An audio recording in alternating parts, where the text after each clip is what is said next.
Hey guys, how's it going? It's Danconia, and welcome back to the Overwatch League Roundup. And, oh here we go again.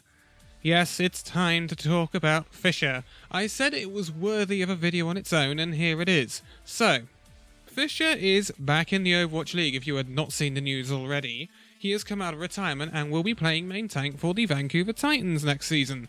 Vancouver Titans obviously had a very good first season in the Overwatch League, but ended up coming short against the San Francisco Shurk. And they had their enigmatic main tank Bumper, but he didn't fare very well in the Sigma Orisa meta and in Kane Teasy, and he's no longer a feature either, although he was pretty good in the playoff run for Vancouver Titans, so it was time for a change-up in the Vancouver Titans tank line. So, it's time to take a look at the benefits and the drawbacks of Fissure. We all know he has both, and there's been some rumours of a change in heart for Fissure as well, so we need to take that into account when we're talking about Fissure here. Now, Fissure, let's do a brief backstory. Fissure has a substantial amount of Overwatch League experience, as I'm sure you will know. Fissure started off with London Spitfire. London Spitfire obviously came into the Overwatch League when they were created with a 12-man roster, merging the likes of C9 Kongdu and GC Busan.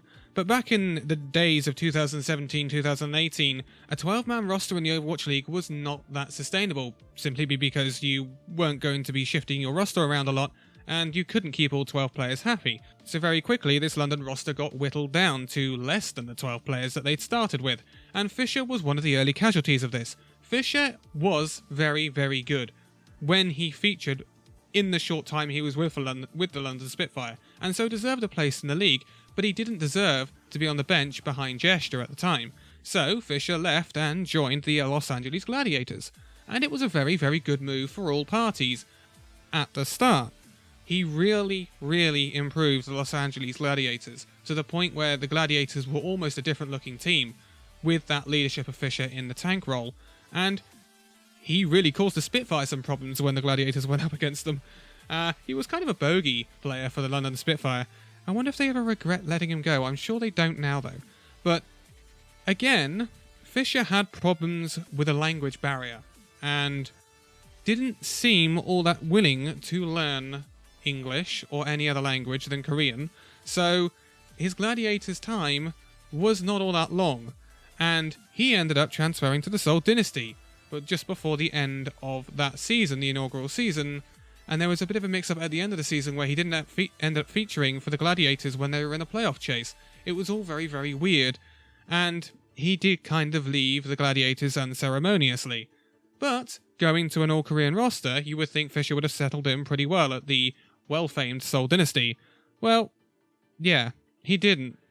He started off well, and then they brought in Marvel, and then they started playing Marvel a bit more, and Fissure fell out of favour once again, and if there's one thing that Fissure won't do is sit on the bench. So Fissure decided, I've had enough of this, and he was out of the Seoul Dynasty as well.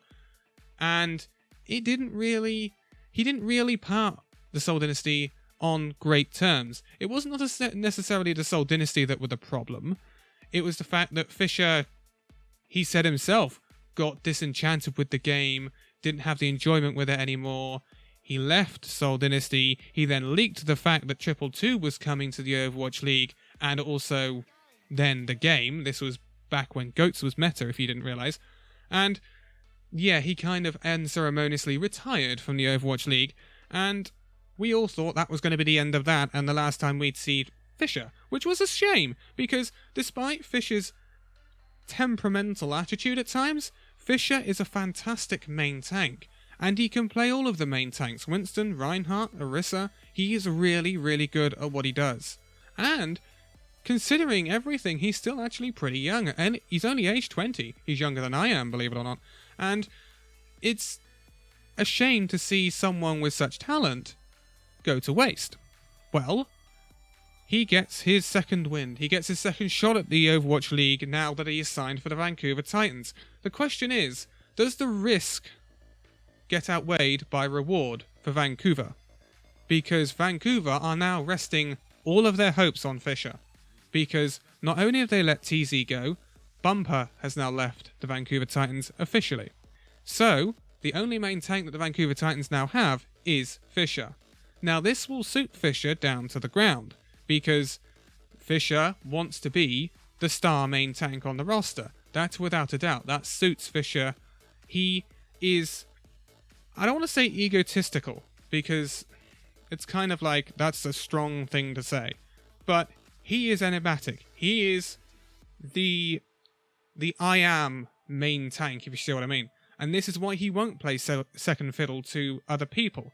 Now, he did have some things to say about him signing for the Vancouver Titans on his stream the other day. And I have kind of a translation to it. Because a lot of people were kind of criticising this. Should Fissure be given another chance, considering he didn't treat the league all that well when he left? He wasn't very courteous to the league when he left. And he did leak stuff. He wasn't very... he didn't talk about the league very favourably.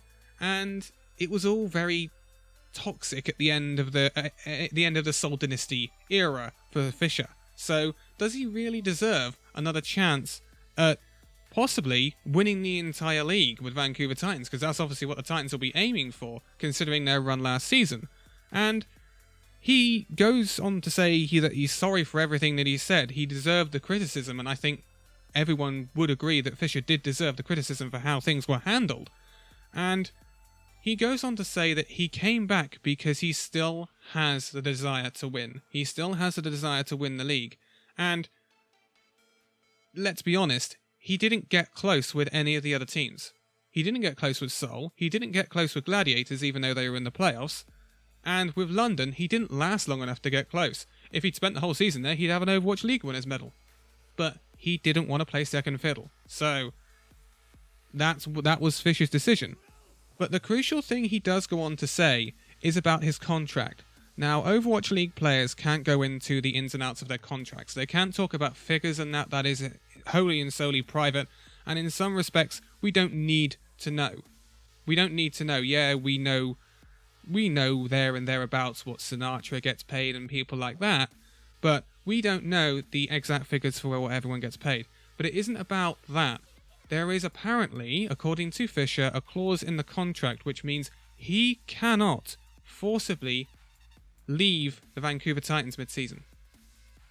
Apparently, there is some sort of agreement or something in the contract that says he will not leave Vancouver mid-season.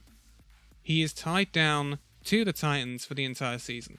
So, this is a very wise move for Vancouver. But the question is, Fissure, it may all be hunky-dory right now, but if things don't go right mid-season, say the meta doesn't favour Fissure for some unknown reason, and we know how really good his tanks are, but for some reason perhaps Vancouver Titans aren't doing very well, or just things go downhill for some unknown reason, will Fissure's temperament crop up again? And if it does, and you've got a player that you literally, in his contract, is tied down, you've got him stuck in your roster, but he's bringing team morale down? Is that what you want? And this is what I mean when it comes to Vancouver Titans. Risk versus reward. And Fissure is a very big risk, but also the possibility of very, very big reward. Because if you can get your team playing with Fissure, and you can keep Fissure happy, Fissure has the possibility of being the best main tank in the league. And he was labelled possibly the best main tank in the league when he was at the Gladiators, when he was doing well for the Gladiators, because of the sheer turnaround the Gladiators had when they signed Fissure. He was right up there with the likes of Gesture and Mano at the time. We didn't have people like Super and Bumper and the likes back then, because obviously those teams, well, San Francisco did exist, but Vancouver didn't exist at the time. They were still Runaway. So Fissure has the possibility to be one of the best tanks and one of the best players in the league. And if Vancouver Titans can get this out of Fissure and can get his best play back, then this is a phenomenal signing for the Vancouver Titans. Don't get me wrong. But it all comes down to risk versus reward with Fissure. And if things do go south, it could bring the Vancouver Titans down with it if you're forcing him to stay on the roster. And you don't have any backups. This is the question I'm asking here. Perhaps it would have been wise for Vancouver Titans to keep hold of TZ and say TZ would have been the backup behind Fissure, because TZ started off as the backup behind Bumper, but made his way through because Bumper wasn't particularly bright on the Orisa. It didn't suit Bumper's playstyle. So perhaps Vancouver Titans could have done that and covered their backsides in some respect. But they haven't done that, and they've gone all in on Fissure unless they sign another main tank, which I don't know whether they will. This is a big, big gamble for the Vancouver Titans, and I'd like you guys to let me know what you think in terms of the Fissure situation. A big risk versus a big reward. If the Vancouver Titans can get the best out of Fissure, then it's one of the best signings you might see for this entire transfer window. Or, if it goes the other way, it could be the absolute worst.